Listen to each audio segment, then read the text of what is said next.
The Offering. On the scorched world of Karnath, deep beneath a fractured sky, the Tsurkai held dominion. Warlike and cruel, they ruled through fear, feeding their wrathful god-beast, a creature known only as Vor, with the flesh of their enemies. In the cold shadows of their spire temples, screams had long been silenced by obedience. But this time, the offering was different. The child was human. Small, fragile, barely 8 years old. He had no name, not one the Tsurkai cared to learn. Captured during a border skirmish in Sector 9, the boy was considered a novelty. Soft-skinned, wide-eyed, barely sentient in their view, a plaything for their cruel rituals. The elders, armored in bone and pride, gathered around the black pit where Vor slumbered. Drums pounded like thunder in the hollows of the temple, and the boy was led forth, trembling but not crying. He met their gaze, and did not blink.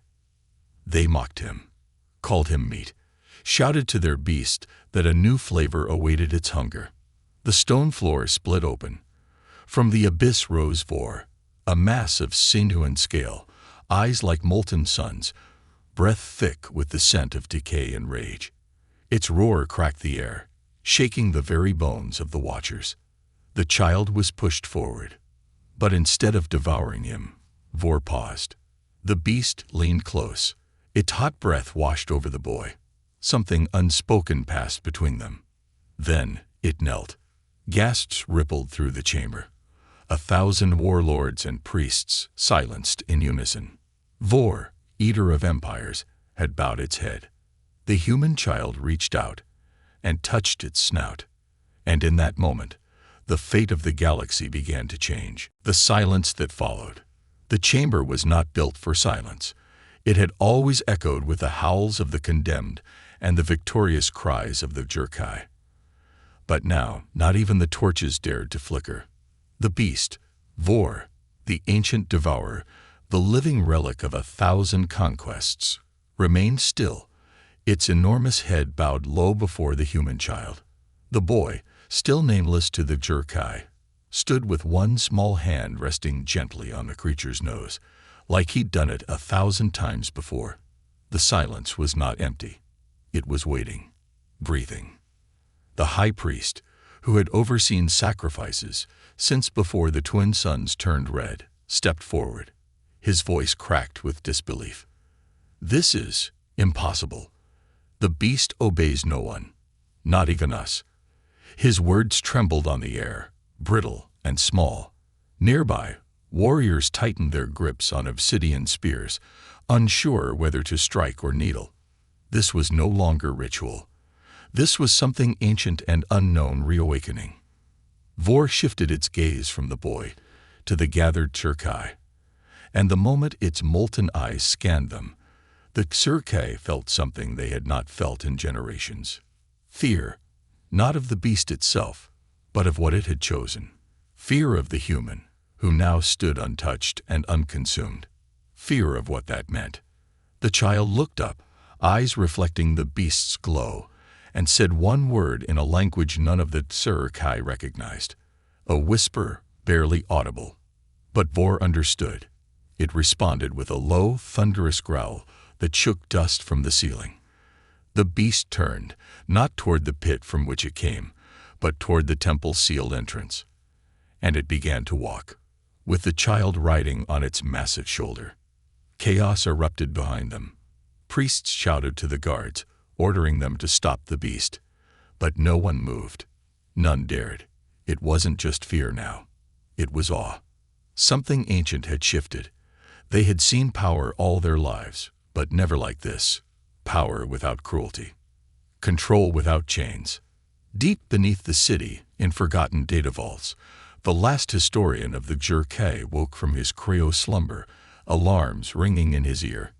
He checked the sacred feeds. Vor had moved. Not since the subjugation of the Ilari moons had the beast stirred without command. And never, not once, had it shown mercy. "Who is this human?" he whispered. Outside the temple, thunder cracked without storm. As Vor crossed the gates, they did not resist him. Sensors failed. Force fields fizzled. Machinery meant to contain gods fell useless. And the child, still nameless, stared into the horizon with eyes that had seen too much for a boy. A storm was coming. But it wasn't one of fire or steel.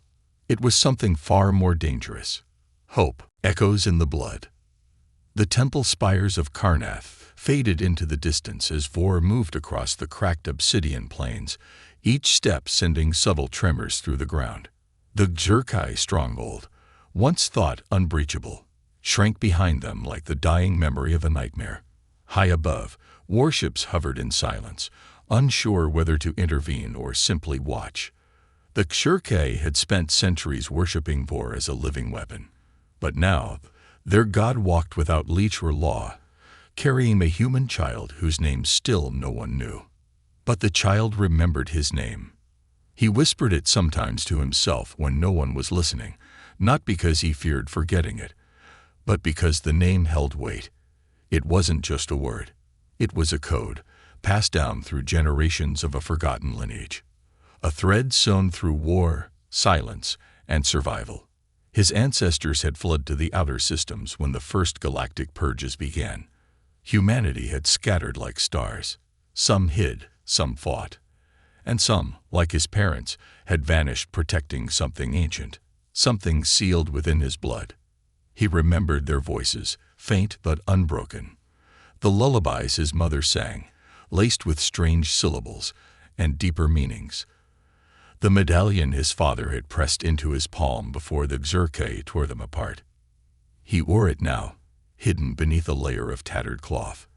It pulsed faintly with each beat of Vor's stride, glowing whenever the creature drew near, as if responding to a forgotten bond. The beast had not spoken, not in words, but its presence spoke in thunder, in gravity. Its movements were not random. It was going somewhere. Somewhere it remembered.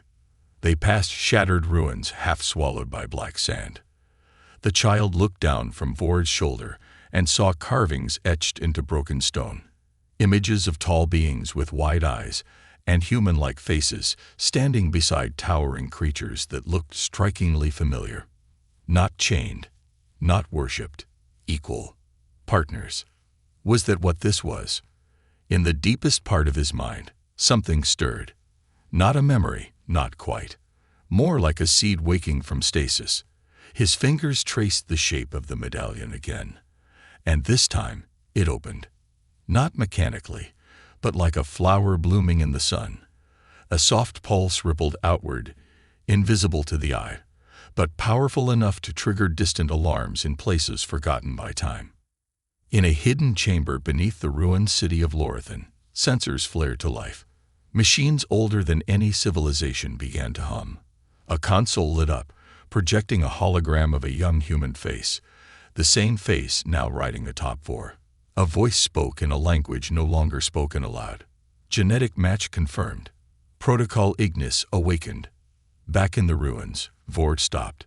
The ground beneath them trembled, not from the beast, but from what was rising to meet them. Slabs of earth shifted and fell away, revealing a massive circular hatch, covered in alien script and sealed for millennia. The boy said nothing. He slid down Vor's side, bare feet touching ground that hadn't felt warmth in centuries. He walked forward as the hatch began to open, not by command but by recognition. Inside, a faint blue light pulsed. Not just a light. A beacon. Something had been waiting for him. The awakening. The air beneath the hatch was different. Thin, sterile, heavy with the weight of untold years. The boy descended alone, with Vor waiting at the edge like a silent sentinel. The metal steps beneath his feet lit one by one, not from motion sensors, but from recognition. The deeper he went, the more the walls came alive, etchings glowing softly with symbols he didn't consciously understand, but that his blood seemed to. The medallion pulsed in rhythm with each step, sensing with something ancient buried beneath the surface of Karnath. The chamber he entered wasn't just old, it was prehistoric in galactic terms, built by hands that weren't entirely human, but close. Machines stood dormant, yet pristine, untouched by corrosion, time, or entropy. In the center, a pedestal rose from the floor. Floating above it, a sphere of pulsing white-blue light hovered, shifting like liquid but humming like crystal. The boy didn't hesitate. He approached, drawn not by curiosity, but instinct. His fingers brushed the light. Instantly, the chamber ignited with energy. Projections filled the air, maps of star systems, forgotten languages, and images of beasts like Devour, standing beside humans, not as weapons, but as equals, warriors, guardians, companions in a war that the galaxy had chosen to forget. The boy collapsed to his knees, not from fear, but from memory, not his own. He saw through the eyes of another, a woman, standing atop a crumbling citadel, commanding beasts of scale and fire against a tide of darkness. A war not fought between species, but against something deeper, older. A hunger that consumed suns, silenced systems. The final war. The last stand. And then, silence. Betrayal. Erasure. His ancestors hadn't just fled. They had been hunted. They had hidden their bloodlines, locked their memories inside genes, and left beacons scattered across the stars, waiting for the day one of their own would awaken. The boy stood, eyes glowing faintly now, the echoes of that ancient commander whispering through his bones. The medallion had fused to his skin, becoming part of him. The sphere of light slowly descended, and with a quiet hum, it embedded itself in his chest. Not painful, not invasive, a gift returning home. Far above, in the HFY high tower, the high priest screamed as the sacred bindings around Devour's containment tablets shattered, even though the beast was nowhere near them. Energy readings across their empire began to spike. A voice echoed through their command relays, not in sound, but in pressure, an unspoken warning. The boy was no longer just a child, and Devour was no longer just a beast. Outside the chamber, the ground began to quake, not from machines, but from awakening. The entire valley around the ruins began to stir, plates of stone sliding aside, revealing more buried relics, sleeping titans of flesh and steel, locked in stasis for millennia. Devour roared, not in anger, but in signal, and from the earth, more like him began to rise. Guardians. The boy returned to the surface, eyes narrowed against the sunlight. His body felt different now, not older, not stronger in the physical sense, but anchored, whole. The storm wasn't coming anymore. He was the storm, and the HFY had made a fatal mistake. They had given their god a reason to remember. Fracture. The skies above Karnath had always been crimson, stained by the ash of fallen cities and the endless fires of conquest. But now something new rippled through the upper atmosphere. Bands of white-blue energy spiraling outward from the awakened ruins, pulsing like a heartbeat that didn't belong to the planet. It echoed across the HFY Empire, reaching ancient systems long considered dead and sparking dormant technologies the priests had forbidden even their own scholars from studying. The symbols returned to the stars, glowing faintly on screens that had once gone dark. In the central command spire, the HFY War Council unraveled. Leaders screamed over one another, demanding answers, ordering deployments, accusing their own high priest of treason for allowing the beast to leave. But there were no orders that could restrain a myth that no longer answered to them. Devour had not simply left the temple, he had rejected them. And worse, he had chosen something else, something human. A civil fracture spread like rot. Some of the HFY, particularly the younger warriors who had only known the Empire through filtered doctrine, began to whisper heresy. What if the beast had never been theirs? What if the old records were lies? What if the gods had not chosen the HFY as rulers, but merely left warnings that had been twisted into doctrine? And far more terrifying than whispers, some began to listen to the frequencies now being broadcast from the awakened beacon in the ruins. They didn't know the language, but they felt it. Something old, something primal, something human. In the valley of the awakened titans, the boy stood among giants. The machines that had once slumbered now moved with impossible grace. Not all had survived the millennia. Some were rusted beyond repair, half-buried or collapsed. But others rose like sleeping dragons, unfurling wings of alloy and light, scanning the horizon with glowing eyes. They did not speak, but they gathered around the boy and Vor, creating a protective ring of awakening. Their loyalty was not a question of programming. It was recognition. Vor lowered his massive head and released a guttural rumble, not of warning, but invitation. The boy placed a hand on the beast's flank and closed his eyes. In his mind, 1,000 voices stirred. Memories, unfamiliar yet intimate. Battles, betrayals, oaths sworn in blood. Each guardian held a fragment of that past, and through him they began to remember who they were. He was not their master. He was their echo. Meanwhile, far beyond the ruins, a Xur-K dreadship broke orbit. Its mission was simple: obliterate the valley. Cleanse the heresy before it spread. As the ship charged its main cannon, crackling with power capable of splitting mountains, a signal intercepted their systems, a soft, rhythmic pulse that bypassed all encryption. Then silence. And then override. The dreadship's engines died midair. Its weapons refused to fire. Its artificial minds began to weep. In the control room, the Xur-K captain fell to his knees, clutching his head, whispering something he couldn't understand. He has returned. On the ground, the boy opened his eyes. He felt it now, the reach of the beacon. Not just over machines and beasts, but minds. It didn't control. It remembered. It reminded.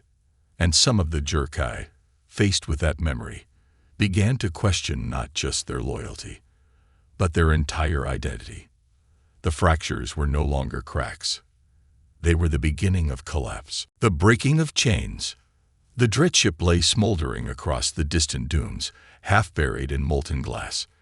Not from external fire, but from within. Systems had turned on themselves. Machinery crumpled under unseen pressure. And the crew, those who survived, spoke only in whispers, eyes wide with revelation or madness. They hadn't just witnessed failure. They had felt something peel back the veil of everything they believed. It wasn't death that haunted them. It was truth.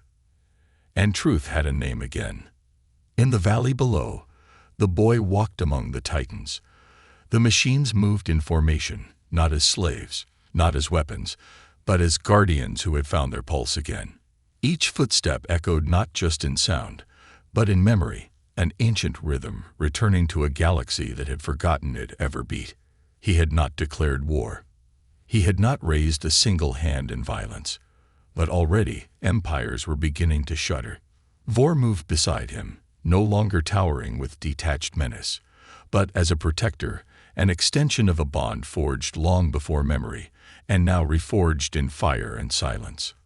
Other beasts, some smaller, some strange, some even airborne, had begun to rise from their stasis chambers, responding to the call like migrating stars finding their constellation again.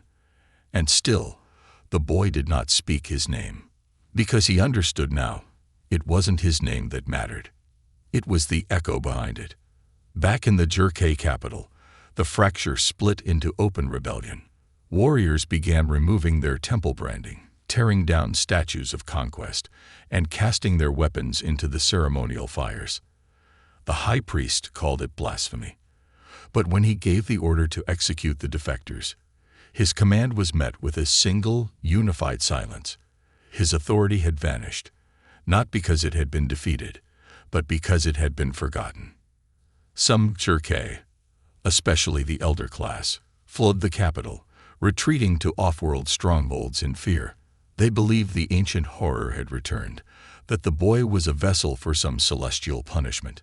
But others followed the signal.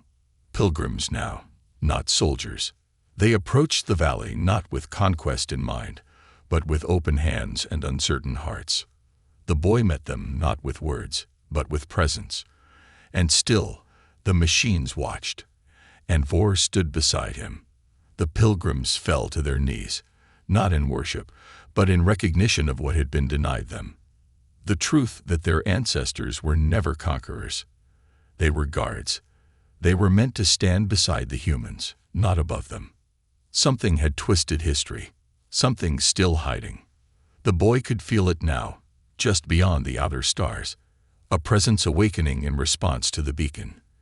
It wasn't the Jerkai. It wasn't even biological. It was older, colder, the real enemy. The thing that had silenced the ancient alliance. The thing that had forced humanity to scatter and bury its secrets, and it had felt the beacon light again. As the last of the valley's titans came fully online, the ground shook not from their steps, but from the sky above. The stars flickered unnaturally. Something was moving through the void, not with ships or flame, but with intention, with memory of its own. The boy raised his head, and for the first time, he spoke in the old tongue. "You've waited long enough." Vor growled low beside him, a sound not of anger, but of challenge. The war had not started yet, but the pieces were in place. The last memory. The sky tore open, not with fire, not with light, but with stillness so absolute it felt like the universe itself had taken a breath and forgotten how to exhale. Above the valley, where the last titans stood awake and watching, the stars blinked out, one by one, as something vast moved in the black. Not a fleet, not a beast. It had no shape, no true edge, only presence, like a wound in the fabric of space, like absence given purpose. The thing that came wasn't alive in the way people understood. It did not eat or breathe or hunger. It consumed in silence. It erased. It had no name because names implied identity. And it had only intent. It had destroyed the first alliance. It had infected memory, twisted history, and seeded lies across species. It hadn't killed humanity. It had made them forget who they were. The boy felt the pressure before the light dimmed. His heart didn't beat faster. It slowed, focused. He could feel the echo in his chest, the sphere embedded deep in his body pulsing now like a second soul. The titans turned toward the sky, weapons folding from limbs like petals from ancient flowers. Vor stepped forward, placing himself between the boy and the coming dark, his form bristling with energy, not fear. And still, the boy did not run, because now he understood the final piece. He was not chosen because he was powerful. He was powerful because he remembered. And memory was the one thing the enemy could not consume. As the dark reached toward the world, a voice rang out, not from the boy, but from everywhere the beacon had touched. Human. Surkai. Machine. Beast. It spoke in every language at once, and none. We remember. The enemy halted, only for a breath. But that breath cracked the stillness. A ripple spread from the boy's chest, invisible to the eye, but radiant through time. Across the galaxy, other beacons flared to life. In forgotten moons, varied vaults, sealed oceans, people and creatures looked up, and something inside them unlocked. The old bond, the lost alliance. It wasn't gone. It had been waiting. The titans unleashed their fury, not in chaos, but harmony. Streams of ancient light lanced the sky, carving open space with precision. Vor roared and leaped, wings of molten energy flaring wide, as he met the void midair. Around him, others followed. Beasts, ships, constructs, moving as one mind. Not to destroy, to remember. And to make the enemy remember what it had tried to bury. The boy raised both hands. Not in violence, in command. His body lifted from the ground, not by force, but by trust.